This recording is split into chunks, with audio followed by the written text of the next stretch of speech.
আরজিকর কাণ্ডের বিচারের দাবি নিয়ে কলেজ স্ট্রিট থেকে ধর্মতলা সমাজের সর্বস্তরের নাগরিকদের নিয়ে মিছিল হয়।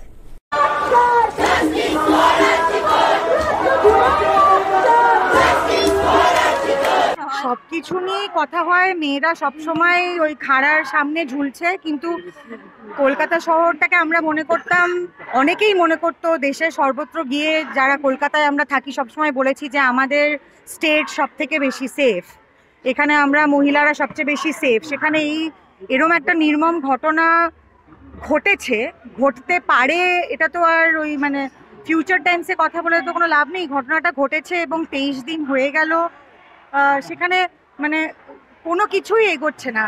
ওই একজন অ্যারেস্ট হয়েছে, যেটা আমার মনে হয় না আমরা নাগরিক হিসেবে কেউ এটা মানতে রাজি যে এই পুরো মানে নৃশংস কর্মকাণ্ডটা একজন মানুষের পক্ষে করা সম্ভব। কারণ যদি সেটা এতটাই সহজ হতো যে সব প্রমাণ আমাদের কাছে আছে, আমরা ধরে ফেলেছি তাকে, তাহলে তার বাবা মাকে সুইসাইড বলে মিথ্যে কথাটা কেন বলা হলো? বা মানে এরকম স্তরে যে এভিডেন্স ট্যাম্পারিং হয়েছে সেটা কেন হলো?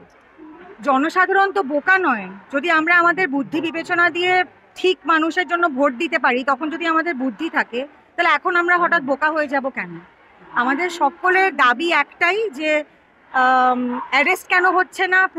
প্রশ্ন অনেক, যে অ্যারেস্ট কেন হচ্ছে না, আমরা কেন এত অন্ধকারের মধ্যে আছি, আমরা তো কোনো কিছু জানতে পারছি না যে সিবিআই এর তদন্ত কতটা এগিয়েছে।